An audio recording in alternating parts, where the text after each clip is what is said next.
علي حامد جبريل عمامتي سارقوا ما هيسكروا كوركي سان حكي كريم بقى داير ريالي لما نقولين بام يا السكر دونتا. السلام عليكم ورحمة الله تعالى وبركاته وولكن نحكي ديال داوديال ما والبا شوكان هالكاد قال شعتها وبيج كيجا نحكي ديال يشدو كلا بيج كان يوتيوب كلنا هاي بورما كيل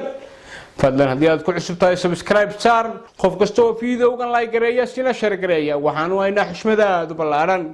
soo dhawaada mawduuceenu daawadayaal waxa uu ku saabsan yahay siyaasiga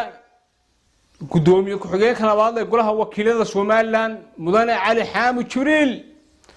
oo dhibca siyaasadeed oo waaweyn sida uu xabsaday Cali Xaamud Jibriil door siyaasadeed oo weyn ayuu ka ciyaaraya saaxadda siyaasadda Soomaaliland qaasatan magaalada Hargeysa dhexdeeda gudoomiye Cali Xaamud Jibriil wuxuu si weyn uga soo dhaxbaxay siyaasiyiinta gobolka awdal ku matala magaalada Hargeysa waxa uu sida cadceed uga soo dhaxbaxay siyaasiyiintaasi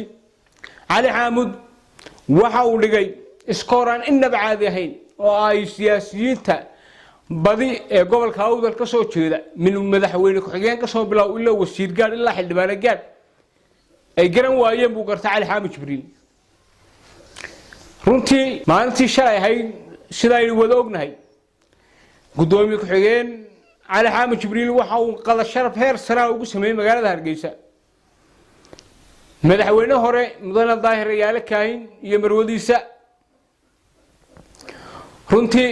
qada sharaftaasi ama hadhimo sharafeedkaasi waxay kulmisay baliba siyaasiyiin fara badan oo ka soo jeeda beesha dhexe munaasabadaasi hadhimo sharafeedka waa la isku arkay waa la isku laabxaadhay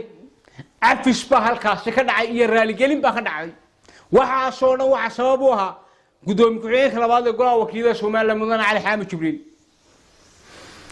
siyaasiga caanka ee Maxamuud Xaashi Cabdi halkaasi shalay toole waxa uu raali gelin hadal ka dhacay oo uu jeeday madaxweyne Rayaale uga jeediyay munaasabadaasi hadhimo sharafeedka madaxweyne Raali ah uu yiri yaa sabab u ahaa inuu raali gelintaasi bixiyo munaasabadaasi qada sharaftaada sabab u ahaa kulanka uu Cali Xaamud Jibriil sameeyay sabab u ahaa Cabdiqaadir Jirde siyaasi isaguna caana oo Hargeysa caanka oo Soomaaliland laga garanayo ayaa shay ila carab badan baan daahir oo ku hayay laakiin maanta waa ka cafiyay yaa sabab u ah Cali Xaamud waa sabab u ah warninka siyaasigii waa nin garanaya halka shaxda laga ciyaaro meelaha sumcadda laga heli karo waa nin garanaya weyninka siyaasigii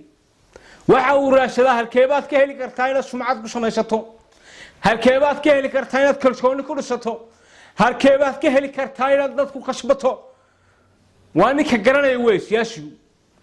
ninka inta garanayna uu ambanaya siyaasi ma kaas uu soo shaqo tagay Cali Xaamud Jibriil soo shaqo tagay ma aha waa nin siyaasiya waa nin doonaya inuu kalsooni badan samaysto waa nin doonaya inuu mustaqbal siyaasadeed dhisto waa ninka doonaya inuu qurxiyo mustaqbalkiisa siyaasadda wadadeedii buu haya wadadeedii niman badanna way ambadeen oo reer awdal ka soo jeeda gobolka awdal ka soo jeeda waxa soo kala siyaasad lama yiraahdo siyaasadu waa ta Cali Xaamud Jibriil wada weey Daahir Yaale waa aabihii dimuqraadiyadda waa aabihii doorashooyinka waa aabihii nabadgelyada waa aabihii ictiraafka waa aabihii Soomaaliland quruxdeeda dibada u taagay weey niman Daahir Yaale aqoonin ba gafku Daahir Yaale niman aqoonin wuu iska dhuumanaya siyaasi ma ninka siyaasigii waa nin garanaya wuxuu daahir yahay rag badani Daahir Yaale ma garanayaan baan u maleynaya Daahir Yaale niman aqoonin ba meerasto ka dhunta Daahir Yaale waa nin siyaasiya waa nin saaxadda siyaasadda Soomaaliland magac iyo sumcad ku leh waa ninka Soomaaliland soo gaarsiiyay doorashooyinka iyo dimuqraadiyadda waa ninka Soomaaliland ictiraafkeeda iyo yani mandaqada geeska Afrika aad u xoojiyay Daahir Yaale ilma Daahir Yaale niman garanaynin baa meelaha ka sheekeeye Daahir Yaale waa rageedii waa ninkii Soomaaliland quruxdeeda dibada u taagay run ahaantii Cali Xaamud Jibriil kalsooni badan buu samaystay dhibca siyaasadeed buu shalay kala soo hoyday magaalada Hargeysa oo ay rag badan garan waayeen cali xaamud jibriil waxaan leenahay war hawl badan baad qabatay waa lagu ogyahay hore u socon kulana calow hore u soco waa muhiim in la ilaaliyo magaca gadabuursinimada in la ilaaliyo waa muhiim daahir yaale waa in reer awdala waa in gadabuursiya cidii doonaysa inay karaamadiisa ku ciyaarto waa in la tuso inuu daahir leeyahay dad cali wuxuu muujiyay maalintii shalay ahayd in daahir yaale ay dadkiisii joogaan in daahir yaale ay dadkiisii garab joogaan in daahir yaale ay dadkiisii difaacayaan in daahir yaale ay garbihiisa taageerayaashiisa ay garbihiisa joogaan cali xaamud jibriil shalay kalsooni badan buu abuurtay cali xaamud jibriil dhibca siyaasadeed buu shalay abuurtay rag badan way garan waayeen way ambadeen maanta se wax halkaasi uga banaani anigu ma garanayo munaasabadii qada sharafta ahay shalay waxa joogay gudoomiye cabdiraxmaan cirra joogay musharaxa xisbiga wadani faysal cali waraaba joogay gudoomiyaha golaha wakiilada joogay wasiir carimo reexaan baa joogay gudoomiyaha urur siyaasadeedka muxuu ahaa urur siyaasadeedkii ka maxamuud xaashi baa joogay madal la isku arkay ahayd inta muuqatay inta aan muuqan baa ka badnay run ahaantii aad bay horta madashaasi shalay la isugu arkay runtii cali xaamud jibriil shalay wuxuu sameeyay arrin taariikhiya oo baal dahaba ka galaysa mustaqbalkiisa siyaasadeed waliba waa lama mar waa ninkii madaarka ku soo dhaweeyay madaxweyne daahir yaale isagoo loo diiday inuu madaarka ka hadlo ninkii soo dhaweeyay buu ahaa cali xaamud jibriil war cali waa nin siyaasiya waa nin bislaaday wey waa nin doonaya inuu kalsooni siyaasadeed abuurto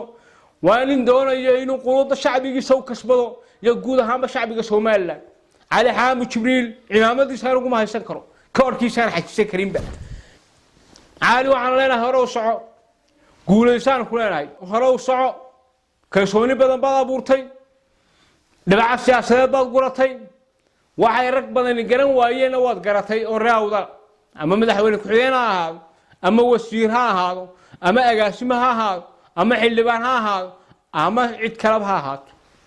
arinta kale yaab kale waxa weey cali xaamud jibriil gudoomiye ku-xigeen golaha wakiilada talow invitationka qada sharafta miyuu u geeyay madaxweyne ku-xigeenka miyuu u geeyay wasiir saajin miyuu u geeyay wasiir axmed buuxane miyuu u geeyay wasiir cabdilaahi aare hadduu cali invitationada uu nimankaasi u diray waa nin horta karti badan hadduuna u dirin calow arrintaasi waan kaa sugaynaa nimanka reer awdal hargeysa jooga talow miyaad casuuntay oo ma u yeedhay munaasabadaas inay kala soo qayb galaan haddaad u yeedhay dee halkeegii baad dhigtay oo lebin iyo guulba halkaasi ka soo hoyday haddii aanad u yeedhinna dee calow noo soo sheeg calow si gaaraba igu soo sheego u dhowaan u geeyay iyo uma geyn haddaanad u geyna xabadaasi waad ku qaldantaan kuleeya haddaad soo geysay oo nimankaasi iman waayeenna nimankaas sharci cimaamad baa ka dhacday wax alla iyo wax cimaamad halkaasi nimanka u taalla ma jirto ma nimanka daahir yaale ka soo wareegi waayey ee madaarka ku soo dhaweyn waayey ee haddana hadhimo sharafeedkiisii tagi waayey dee anigu ma garanayo ceeb baa halkaasi ka dhacday ceeb baa nimankaa ku dhacday haddiise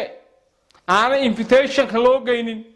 oona qada sharaftaasi beesha isaaq lagu soo casuumay lagu soo casuumay nimanka gadabuursi calow abada gabba ku gashaan kuleena waad qaldantay ka noqo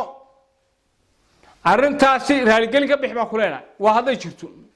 hadaysan jirinna nimankaas ceeb bay dhex fadhiyaan ee ka soo dabaashaan baan leena qodobka halkaas ku dhaafaya niman daahir aqoon ayaa hargeysa ku dhex warwareega ama ku dhunta taasana nagu leeyahay daahir yaale ninka garanaya u garanaya daahir wuxuu yahay wala garanaya waa asal yaab leh هذا التاريخية أو يعني سربيبة أو يعني كابتن وهالقى كذي قدومية أقولها وكيلة سوماليلاند مدن عبد الرزاق خليل بل هذا الكيسة أين داولنا دمنا وعلم هديو قرادي هل كانوا بطني ذا كهذا الشيء إن هذا ضيق توتيسير هذا قرتين وما تاك كوضا قرتين وبيسوقوا تقتين هذا قرتين ما ترى اللي قلنا كم حسين iyaduna waa la mahadiyo waxaan leeyahay war bal ciddii kale timaadee idin soo dhex gasha yaan sidaa un loo tuutayniloo geeska loo gelinine dee taariikhay noo noqoto cabdirasaaq oo meel haynoo gasho runtuu sheegay beesha dhexe waa ninka yidhi war haddaad daahir ayaale iskugu tagteen intiinaasi kuwa dambe soo socda isugu tegina buu yidhi dee kuwa dambe soo socda ma dhulbahanta ma gadabuursiba dee ma way garan mayno laakiin beesha isaaq shalay si dadban buu runta u sheegay nimankiina dadka isugu tegina buu yidhi haddaad daahir ayaale intiinii aad isugu tagteen ee aad qirateen ha isugu tegina kuwa dambe soo socda beesha dhexe waxaan leeyahay war hadalkaasi uu idinku yidhi guddoomiye cabdirasaaq qalib sideeda u qaata maqla ha isugu tegina dadka oo hargeysa u sheeganina ceeb bay idinku tahay waxaasoo kale ma waxaasoo niman beesha dhexa oo hal beel ka soo jeedo daahirayaal dagaal la galay balse uu daahirayaal uu ka dabaashay wallaahi runtii waa geesinimo daahirayaal nin geesiyuu ahaa nin geesiya dulqaad badan buu ahaa nin isaga ka dulqaad badan daahirayaal wallaahi Soomaaliland ma soo marin mana soo mari doono daahirayaal waa madaxweyne sharafeed waa madaxweyne sharaf iyo karaamo mudan waa madaxweyne yacni Soomaaliland ay ku faanto way maanta waxaan soo gabagabeynayaa shalay guul taariikhiya waxa xaqiijiyay gudoomiye ku-xigeen Cali Xaamud Jibriil waxa uu kasbaday kalsooni taariikha waxa uu kasbaday dhibca siyaasadeed 10 gool buu shalay dhaliyay 10 gool oo rag badan oo reawdala oo wasiira oo xildhibaana oo madaxweyne ku-xigeen ay garan waayeen buu kartay Cali Xaamud waxaan leenahay hawsha halkaas ka wad qadiyada gadabuursinimadu hayna deeqdaan leenahay war gadabuursadii leeyahay waa in magacaas uu mideeyaa cid kastoo gadabuursi ka soo jeedana waa in qiimaheega kor loo qaadaa haddaan adigu dhaxdaadu qiimeyn qiimo ma yeelanayso hal doorkaaga haddaan qiimeyn si qiimo ku yeelka waadagta warkeena hal doorka keena waxgaradka keena aqoon-yahanka iyo cid walba oo gadabuursi magac iyo sumcad ku leh inaynu qiimayno danteena ku jirta sharafteena ku jirta inaga qiimo yeelanayna runtii Cali Xaamud Jibriil gadabuursinimadi buu qiimeeyay kor buu magaceena u qaaday Allah sharafaan leenahay calow Allah ku sharfo guulayso